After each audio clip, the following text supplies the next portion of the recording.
नमस्कार दोस्तों, to the point में आपका स्वागत है। बीएड सेकेंड ईयर में आपका सेकेंड पेपर है करिकुलम डेवलपमेंट एंड असेसमेंट, पाठ्यचर्या का विकास और आकलन, जिसमें आज हम शुरू करने जा रहे हैं यूनिट 6 शैक्षिक सांख्यिकी एजुकेशनल स्टैटिक्स। अब हम बीएड कर रहे हैं, बैचलर इन एजुकेशन यानी कि शिक्षा में स्नातक कर रहे हैं, इसीलिए हम पढ़ रहे हैं शैक्षिक सांख्यिकी, ऐसी सांख्यिकी जो शिक्षा से संबंधित हो। ठीक है, क्योंकि वैसे तो स्टैटिक्स एक बहुत ही बड़ा चैप्टर है। अब बीएड में आपके दो तरह के क्वेश्चन पूछ लिए जाते हैं स्टैटिक्स से। एक तो थ्योरेटिकल क्वेश्चन पूछ लिया जाता है, दूसरा न्यूमेरिकली क्वेश्चन भी पूछ लिए जाते हैं। तो दोनों तरह यानी कि थ्योरी और न्यूमेरिकल दोनों पोर्शन हम यहाँ पर कवर करने वाले हैं। थ्योरी में सबसे पहले बात करें सांख्यिकी का अर्थ क्या होता है, मीनिंग ऑफ स्टैटिक्स। तो हम कहते हैं सांख्यिकी या स्टैटिक्स शब्द लैटिन भाषा के स्टेटस शब्द से लिया गया है, जिसका अर्थ होता है राजनीतिक कार्य, राजनीतिक राज्य। क्योंकि प्राचीन काल में सांख्यिकी को प्रमुख रूप से राजाओं के लिए सूचनाओं को इकट्ठा करने में प्रयोग किया जाता था। जो राजकाज के कार्य थे उन्हीं में प्रमुख रूप से सांख्यिकी को प्रयोग किया जाता था। अब इसके बाद आता है केंद्रीय प्रवृत्ति की माप, मेजर्स ऑफ सेंट्रल टेंडेंसी। केंद्रीय प्रवृत्ति की माप से आपका क्वेश्चन ऐसे पूछ लेते हैं कि केंद्रीय प्रवृत्ति की माप से आपका क्या तात्पर्य है, लिखिए थ्योरी में। ठीक है, तो केंद्रीय प्रवृत्ति सेंट्रल टेंडेंसी ऐसी एक विधि जिसके द्वारा किसी श्रृंखला में केंद्रीय प्रवृत्ति का द्योतक मूल्य ज्ञात किया जाता है, केंद्रीय प्रवृत्ति का द्योतक अंक ज्ञात किया जाता है। ऐसा अंक ज्ञात किया जाता है जो केंद्रीय प्रवृत्ति के बारे में बताए, केंद्रीय प्रवृत्ति की माप कहलाता है। इसे प्रायः औसत या एवरेज के नाम से भी जानते हैं। जैसे हमने बहुत सारे आंकड़े लिख दिए, तो एक ऐसे अंक को ज्ञात करना जो बिल्कुल सेंटर में आए, ठीक है, सेंट्रल टेंडेंसी, सेंटर वाले अंक को ज्ञात करना ही सेंट्रल टेंडेंसी कहलाता है, केंद्रीय प्रवृत्ति की माप कहलाता है। रॉस महोदय ने कहा है कि केंद्रीय प्रवृत्ति का मान वह मान है जो कि सारे आंकड़ों का श्रेष्ठतम प्रतिनिधित्व करता है। ऐसा मान जो सभी आंकड़ों का प्रतिनिधित्व करे अकेले ही, उसे हम कहते हैं केंद्रीय प्रवृत्ति की माप। अब स्क्रीनशॉट आप लेना चाहें तो ले सकते हैं। वैसे आपको इन रिटन नोट्स की पीडीएफ भी मिल जाएगी, जिसका लिंक आपको इस वीडियो के डिस्क्रिप्शन बॉक्स में दिया गया है।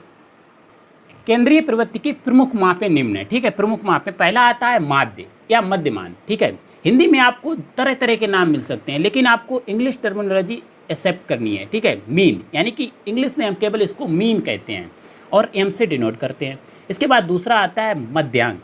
ठीक है, या माध्यक, हिंदी में मध्यांक भी लिखा मिल सकता है, माध्यक भी लिखा मिल सकता है, माध्यिका भी लिखा मिल सकता है, लेकिन इंग्लिश में हम इसको मीडियन कहते हैं। तीसरा हम पढ़ेंगे बहुलक या बहुलांक, ठीक है, मोड।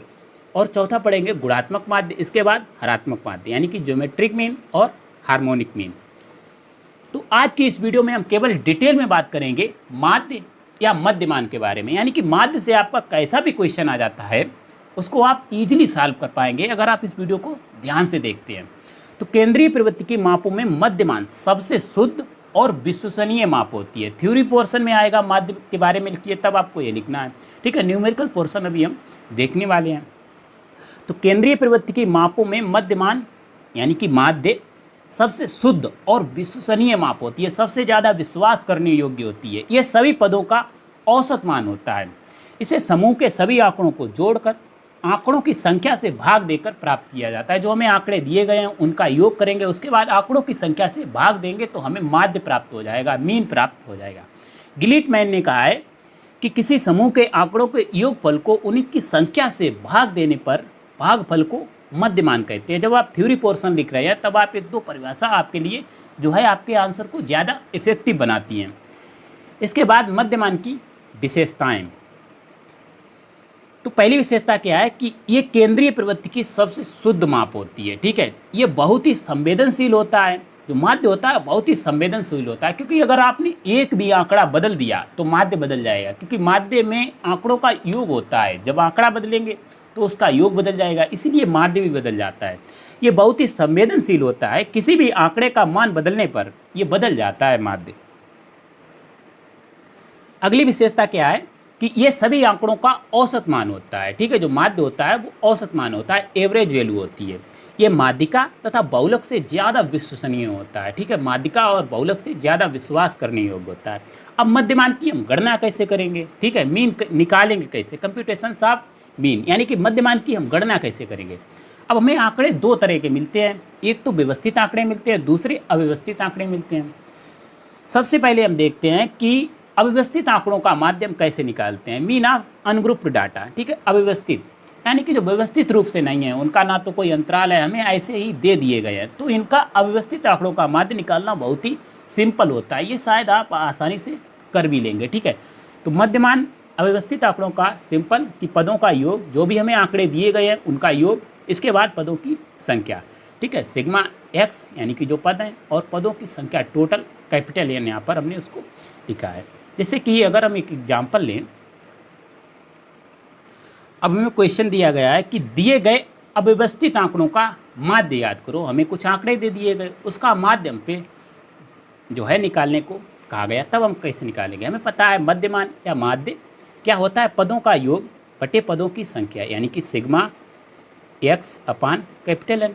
अब सिग्मा एक्स जो हमें पद दिए गए सभी का हम योग करेंगे सिंपल। ठीक है, 5 + 1 + 4 + 10 + 18 + 8 और +3। ठीक है, इसके बाद पदों की संख्या, टोटल संख्याएं कितनी हैं, 1 2 3 4 5 6 7 है। ठीक है, तो 7 जब हम इनको जोड़ेंगे, 5 1 6 4 10 10 20 30 38। ठीक है, 38 और कितने 8 यानी कि 46 और 3 49। जो योग आ गया वो आ गया 49 और बटा में हमें लिखना है 7, तो 7 से 49। जो हमारा माध्य आ गया यम आ गया वो कितना आ गया 7, ये आंसर। अब सिंपल तरीका इसमें देखो, जो मध्यमान बराबर है पदों का योग बटे पदों की संख्या। जरूरी नहीं कि आपको, कभी कभी क्वेश्चन ऐसा दे देता है कि हमें माध्य दे दिया, अब कोई पद पूछ लिया, तब आप कैसे लगाएंगे। ठीक है, 3 वैल्यू है तो तीनों से आपका क्वेश्चन बदल बदल कर पूछ लिया जाता है। जैसे हमारा दूसरा क्वेश्चन है कि यदि दिए गए आंकड़ों का मध्यमान 42 है तो x का मान ज्ञात कीजिए। अब हमें मध्यमान दे दिया गया, तब कोई वैल्यू पूछ ली। ठीक है, क्वेश्चन आपका किसी भी तरह से पूछ लिया जा सकता है। जैसे कि हमें ये आंकड़े दिए गए और हमें माध्य बता दिया गया, यानी कि मध्यमान बता दिया गया है, m की वैल्यू हमें बता दी गई है कितनी 42, और हम जानते हैं कि ये मध्यमान होता क्या है, सिग्मा एक्स अपान एन। सिग्मा यानी कि सभी जो आंकड़े हैं उनका हमें योग करना है, 12 + 5 + 7 + x + 8 बटे पदों की संख्या कितनी है, 3 2 5 पद हैं। ठीक है, अब देखो इनको तो हम जोड़ सकते हैं सिंपली, x को तो जोड़ नहीं सकते, चरों में अचर को नहीं जोड़ सकते, तो ये कितना हो जाएगा 12 5 17। ठीक है, और 17 7 22 और ये 8 यानी कि 30, तो ये कितना हो जाएगा 30 + x बटा 5, और ये बराबर में यम, यहाँ पर बराबर हमें लिखना है। ठीक है, यम बराबर यानी कि यम की जगह पर हम 42 रखेंगे, 42 बराबर 30 + x बटा 5, ये 5 इधर आएगा गुणा में। ठीक है, तो ये हमारा हो जाएगा 210 बराबर 30 + x। ठीक है, अब इसके बाद 30 इधर आ जाएगा, यानी कि x बराबर बचेगा 210 - 30। आपको यहाँ पर केवल ये बताने के लिए क्वेश्चन दिया गया है कि क्वेश्चन इस तरह से भी पूछ लिया जाता है, और ज़्यादा चांस होते हैं अगर सिंपल क्वेश्चन पूछेगा तो वो इसी तरह से पूछ लेगा कि माध्य तो दे दिया और कोई वैल्यू पूछ लेगा, क्योंकि सिंपल तो सब निकाल लेते हैं कि पदों का योग बटे पदों की संख्या, लेकिन इससे एक स्टेप आगे ऐसे क्वेश्चन पूछ लेते हैं। तो 210 में से 30 गया, यानी कि कितना बचेगा 180 बचेगा। ठीक है, x की वैल्यू 180 आ जाएगी। अब इसके बाद दूसरा तरीका आता है व्यवस्थित आंकड़ों का माध्य। जब आपका बड़ा क्वेश्चन पूछ लेते हैं व्यवस्थित आंकड़ों के माध्य से, ठीक है, बहुत सारे आंकड़े दे दिए, तब वो कहेंगे कि इसका हमें जो है कल्पित माध्य विधि से इसका माध्य निकालिए। तब आप कैसे निकालेंगे, तो मीन ऑफ अनग्रुप्ड डाटा बहुत ही आसान शब्दों में आपको समझ में आ जाएगा। तो हमें पता है कि मध्यमान बराबर सिग्मा fx अपान n, यानी कि पदों का योग बटे पदों की संख्या। मेथड आपका यही है, इसी से ये मेन मेथड है, इसी से आपके सभी फार्मूले निकलेंगे। तो व्यवस्थित आंकड़ों का माध्य हम दो तरह से निकालते हैं, एक तो प्रत्यक्ष विधि डायरेक्ट मेथड, या इसको हम दीर्घ विधि भी कहते हैं, ठीक है, यानी कि बड़ी विधि, और दूसरी आती है कल्पित माध्य विधि। एक हम जो है एक माध्य मान लेते हैं, कल्पना कर लेते हैं, इसीलिए इसको हम शॉर्ट मेथड भी कहते हैं, एज्यूम्ड मीन मेथड भी कहते हैं। तो सबसे पहले हम देख रहे हैं दीर्घ विधि या प्रत्यक्ष विधि से। एक हमारा क्वेश्चन है कि किसी स्कूल की कक्षा 10 में 30 विद्यार्थियों के गणित विषय में 100 में से प्राप्त किए गए अंक सारणी में दिए गए हैं। एक हमें टेबल दिया गया है जो कि अभी हम आपको दिखा रहे हैं। इन विद्यार्थियों द्वारा प्राप्त अंकों का माध्य ज्ञात कीजिए। ये हमें टेबल दिया गया है कि प्राप्तांक दिए गए हैं और विद्यार्थियों की संख्या दी गई है। एक कक्षा 10 के विद्यार्थी हैं, यानी कि 10 नंबर एक विद्यार्थी ने प्राप्त किए, 20 नंबर एक ने, 36 नंबर 3 ने। तो हमें ऐसे माध्य निकालना है, ठीक है। अब निकालने को तो हम ऐसे भी निकाल सकते हैं कि जो है टोटल हम पदों की संख्या योग कर लें, यानी कि 10 को एक बार लिखेंगे, 20 को एक बार, जैसे पद लिखें 10 को एक बार, 20 को एक बार, 36 को 3 बार, 40 को 4 बार और इनका योग निकाल लें। इसके बाद टोटल पद कितने आएंगे, यानी कि विद्यार्थियों की संख्या, ये आ जाएगा टोटल इनका योग। तो ये बहुत लंबा मेथड हो जाएगा, ठीक है। इसीलिए अब हम इसको कैसे करेंगे, ये हमें प्राप्तांक दिए गए, विद्यार्थियों की संख्या दी गई, यानी कि हम इनका फ्रिक्वेंसी से गुणा करेंगे, ठीक है। बात तो वही है। तो जैसे 10 और 1, यानी कि हमें XI दिया गया है और FI दिया गया है। तो पदों का योग निकालने के लिए हम क्या करेंगे, FI/XI, जो हमारा टोटल आ जाएगा सिग्मा FI/XI, ये पदों का योग होगा, और पदों की संख्या सिग्मा FI, यानी कि विद्यार्थियों की संख्या, ये आ जाएगी पदों की संख्या। इसके बाद हम सिंपली मध्यमान बराबर सिग्मा FI/XI अपान n, ठीक है। ये आपका दीर्घ विधि है, यानी कि प्रत्यक्ष विधि है, डायरेक्ट मेथड है। ऐसे तो वही जो है हमारा सवाल बहुत ही कठिन हो जाएगा। इसके बाद हम सीखेंगे कल्पित माध्य विधि। तो सबसे पहले इसमें देखते हैं कि 20 और 1 का गुणा 20 हो गया, ठीक है। 36 और 3 का गुणा कितना हो जाएगा, 3 6 18, ठीक है, और 1 10।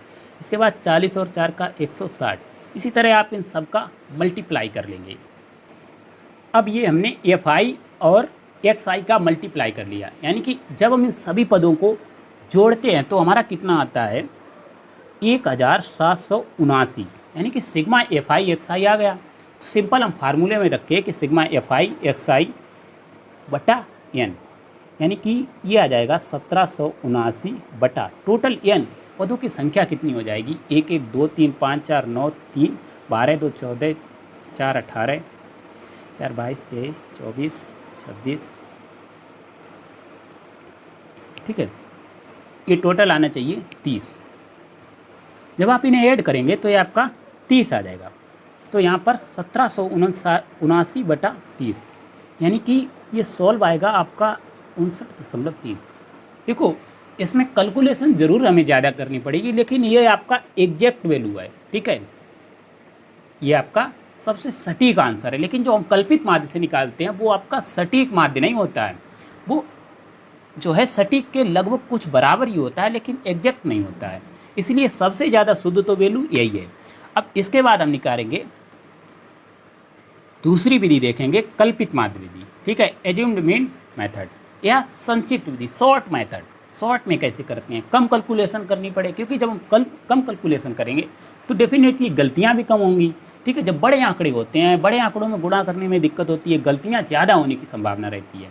इसीलिए कल्पित माध्य विधि का प्रयोग करते हैं गलतियों से बचने के लिए। पहले हम डायरेक्ट मेथड में एक और क्वेश्चन देख लेते हैं कि जैसे सपोज यहाँ पर हमें क्लास इंटरवल नहीं दिया गया था, वर्ग अंतराल नहीं दिया गया था। अगर वर्ग अंतराल वाला क्वेश्चन आए तब हम कैसे माध्य निकालेंगे, ठीक है। इसके बाद हम देखेंगे कल्पित माध्य विधि। तो जैसे हमारा दूसरा क्वेश्चन है, इसमें हमें वर्ग अंतराल दे दिया और विद्यार्थियों की संख्या दे दी। अगर आप ध्यान से देखें तो ये हमारा पहला ही क्वेश्चन है, ठीक है। यानी कि जब हमें क्वेश्चन वर्ग अंतराल में ना दिया जाए तो उसको सिंपल बनाने के लिए वर्ग अंतराल में विभाजित कर लेते हैं। जैसे यहाँ पर हमने जो वर्ग माप है, ठीक है, जो अंतराल है वो h जो है कितना मान लिया, CI यहाँ पर हमने 15 मान लिया। और जो हमारे आंकड़े थे कि 10 से 25 में कितने विद्यार्थी आएंगे, तो 2 विद्यार्थी आएंगे। इसी तरह 25 से 40 में कितने विद्यार्थी आएंगे, 3 आएंगे। वर्ग अंतराल में विद्यार्थियों की संख्या को व्यवस्थित कर लिया, इसीलिए इसको हम व्यवस्थित आंकड़े कहते हैं, ठीक है।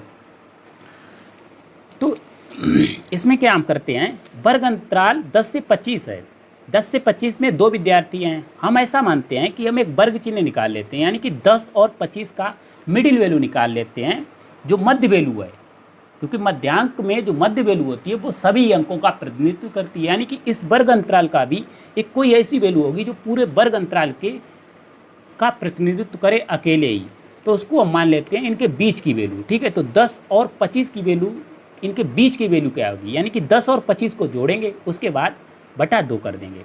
25 10 हो जाएगा 35, 35 का आधा होता है 17.5, ठीक है, 17.5। अब इसके बाद सब में आपको नहीं जोड़ना है, 25 और 40 का जोड़ के आधा नहीं करना है, यानी कि सिंपल वर्ग अंतराल इसमें जोड़ते चले जाएंगे। तो 17.5 में 15 जोड़ेंगे तो ये कितना आ जाएगा 32.5। इसी तरह फिर इसमें 15 जोड़ेंगे तो ये आ जाएगा 47.5। फिर इसमें 15 जोड़ेंगे तो ये आ जाएगा 62.5। ये आ जाएगा 77.5 और ये आ जाएगा 92.5। ठीक है,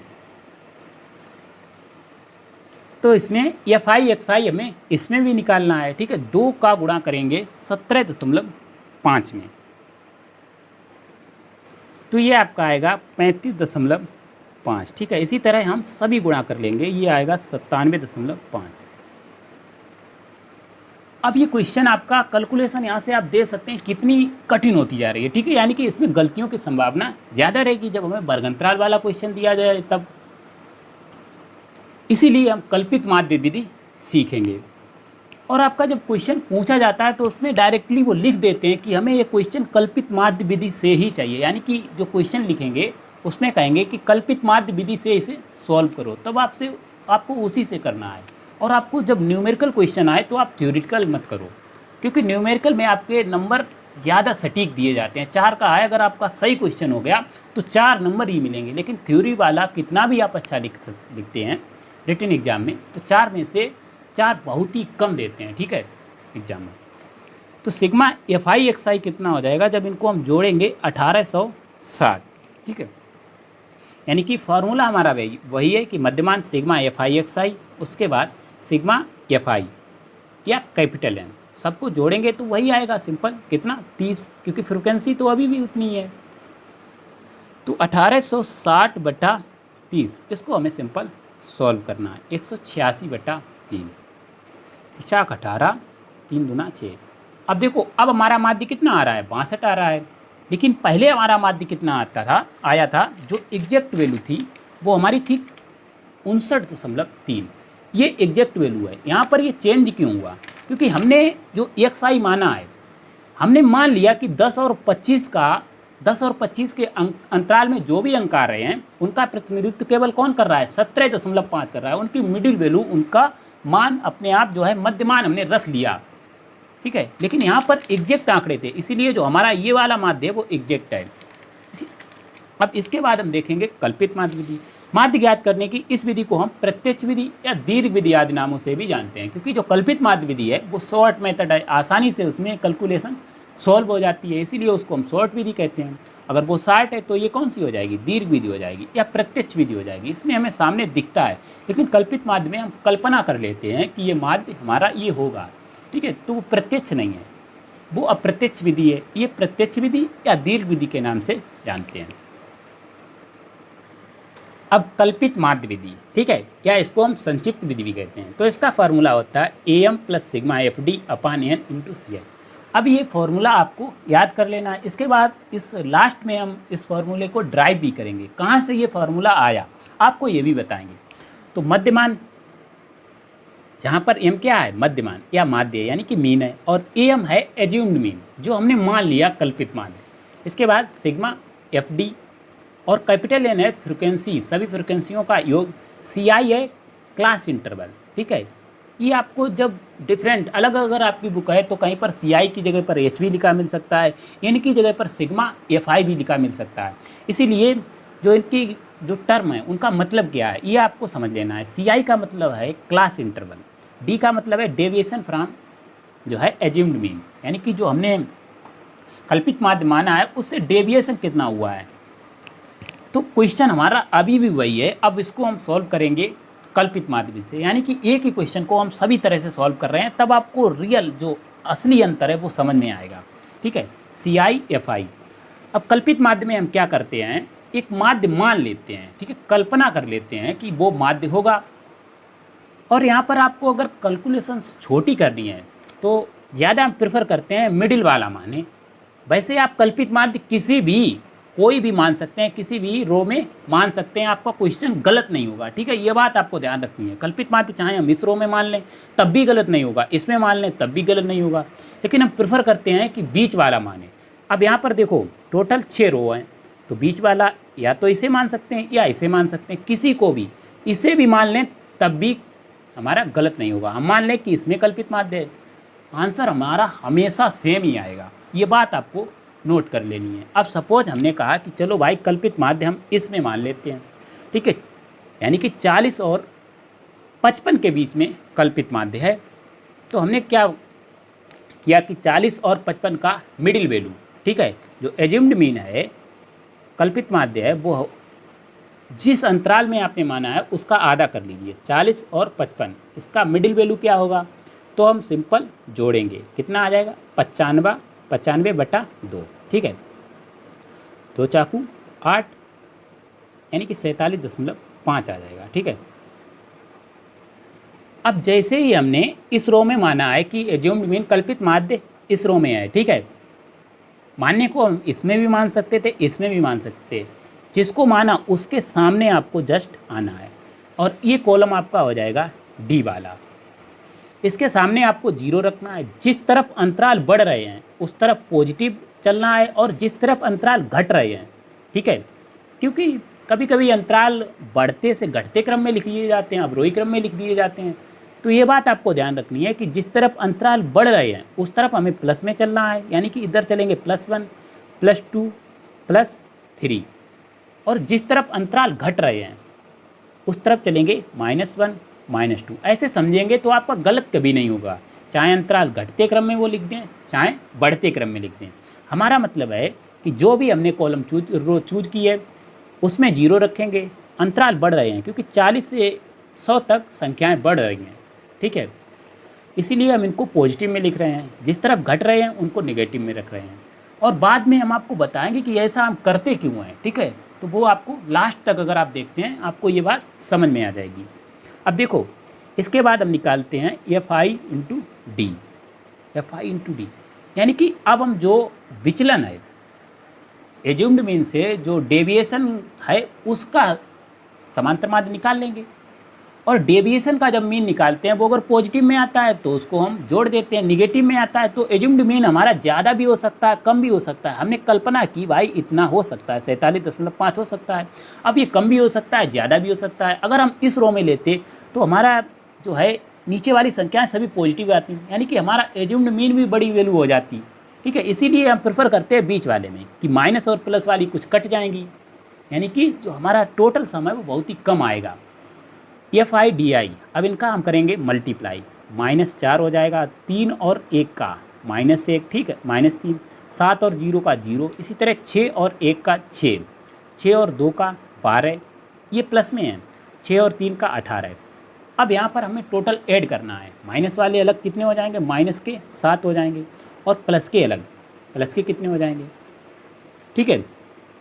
तो ये यहाँ पर हम रफ वर्क करें कि माइनस के ये तो हो गए 7 और ये प्लस के कितने हो जाएंगे 12,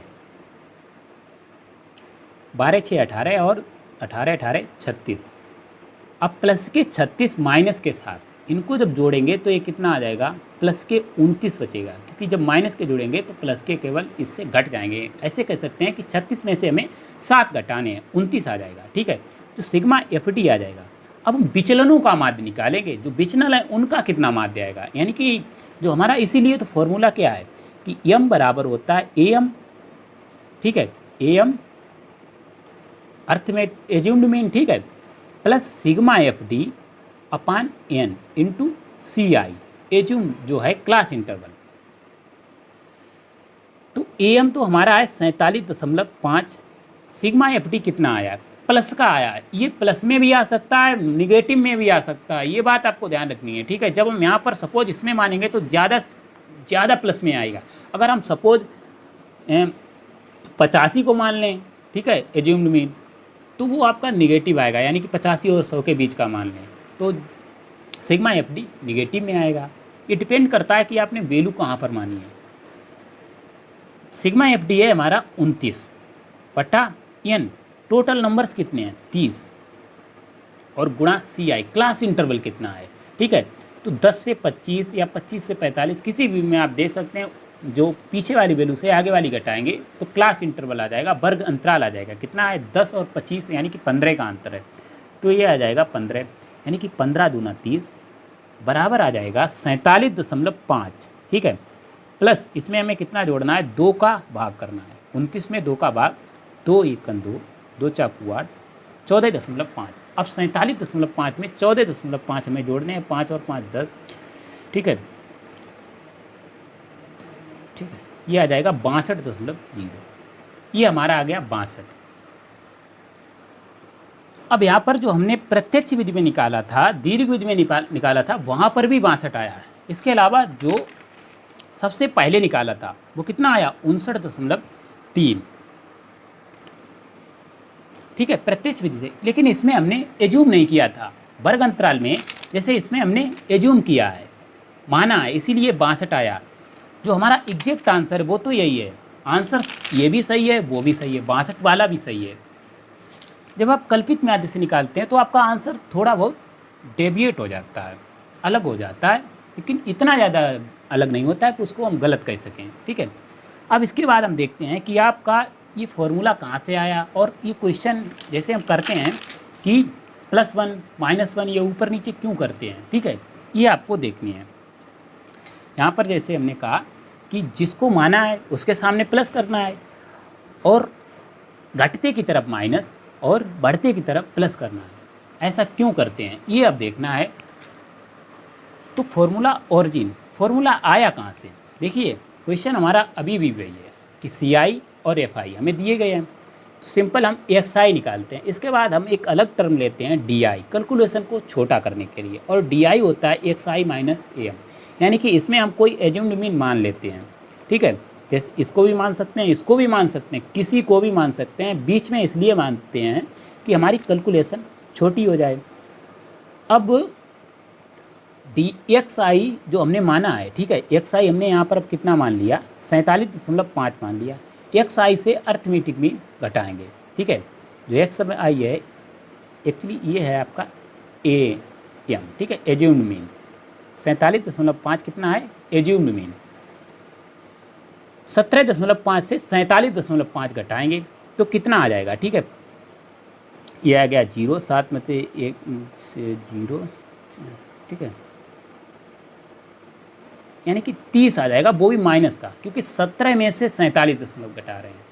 इसी तरह ये आपका दूसरा कितना आ जाएगा, 32.5 से 47.5 घटाएंगे तो आ जाएगा 15, वो भी माइनस का, ठीक है। अब देखो वर्ग अंतराल 15 का है, तो 15 में माइनस का 30 आएगा, माइनस का 15 आएगा, ये 0 आएगा, ये 15 आएगा, ये 30 आएगा, ये, ठीक है, 45 आएगा, क्योंकि वर्ग अंतराल के क्रम में ही बढ़ेंगे 15 के। जैसे 15 यहाँ पर कम हुआ, 15 और कम होगा, 15 और बढ़ेगा, ठीक है, 15 यहाँ पर बड़ा है। अब यहाँ पर हम क्या करते हैं, वैल्यू को और छोटा करने के लिए, क्योंकि कल्पित माध्य विधि हम कब लगाते हैं, जब हमें आंकड़े बड़े दिए गए हों, तो UI हम निकालते हैं, एक नया टर्म लेते हैं UI, XI - AM / CI। अब देखो जो हमने DI लिखा है, फॉर्मूला डेरिवेट करें कि DI बराबर XI - AM लिखा है, अर्थमेटिक मीन लिखा है, और हमें पता है कि DI का अगर हम जो मीन है, मीन का डेविएशन का मीन निकालें, जो हमारे विचलन है उनका माध्य निकालें, विचलनों का माध्य निकालें, तो हमें पता है सिग्मा FI DI निकालेंगे, क्योंकि पदों का माध्य निकालते हैं तो FI XI करते हैं, विचलनों का माध्य करेंगे तो FI DI करेंगे, FI DI / सिग्मा FI हो जाएगा। अब सिग्मा DI की जगह पर हम क्या रख रहे हैं, XI - AM, ठीक है, XI - AM रखेंगे, XI - AM, ठीक है। अब जो है सिग्मा FI का हम दोनों में गुणा करेंगे, तो सिग्मा FI XI और सिग्मा FI × AM, और सिग्मा FI दोनों के बटे में आएगा। Sigma FI XI / sigma FI ये क्या होता है, ये तो माध्य होता है, सिग्मा FI XI यानी कि पदों का गुणनफल बटे पदों का योग, सिग्मा FI। M माइनस और AM एक कांस्टेंट है, तो सिग्मा से कांस्टेंट बाहर आ जाता है, इसके बाद बचेगा सिग्मा FI, अपॉन में भी सिग्मा FI, ये कैंसिल हो जाएगा। D बार बराबर आ गया M - AM, जब AM इस तरफ आएगा प्लस का हो जाएगा, यानी कि M बराबर AM + D बार। तो हम लिख सकते हैं कि माध्य बराबर क्या होता है, AM + D बार का मतलब क्या है, माध्यों का विचलन, जो विचलनों का माध्य, ठीक है, सॉरी, तो sigma FI DI / sigma FI। इसी तरह एक हमारा सेकंड फार्मूला आता है कि M बराबर AM + sigma FI DI / sigma FI। Sigma FI की जगह पर आपको N भी लिखा मिल सकता है। अब इसके बाद दूसरा हम एक टर्म लेते हैं UI, ठीक है, यानी कि यहाँ पर जो है CI से भाग दे देते हैं, एक कॉमन इंटरवल है उससे भाग देते हैं क्लास इंटरवल से। हमने देख लिया 15 का इंटरवल है, 15 में सबसे भाग जा रहा है, तो यहाँ पर भी हमने 15 से भाग दे दिया, यहाँ पर भी 15 से भाग दे दिया, यहाँ पर भी 15 से भाग दे दिया, यहाँ पर भी 15 से, यहाँ पर भी, यहाँ पर भी। अब ये चीज़ है, ये आपको पहले ही हमने डायरेक्ट बता दी, यहाँ पर इसको हमने एक्सप्लेन करके बताया कि ये कैसे करते हैं, जीरो कैसे करते हैं। चाहे आपकी कोई वैल्यू हो, ये हमेशा यही आता है जब UI निकालते हैं, हमेशा यही आता है। इसके बाद हम FI UI का गुणा करते हैं लॉन्ग मेथड में, यानी कि ये आ जाएगा -4, ये आ जाएगा -3, ठीक है, ये आ जाएगा 0, ये आ जाएगा 6, ये आ जाएगा 18, ये आ जाएगा 24। इसके बाद सिग्मा FI UI निकालेंगे।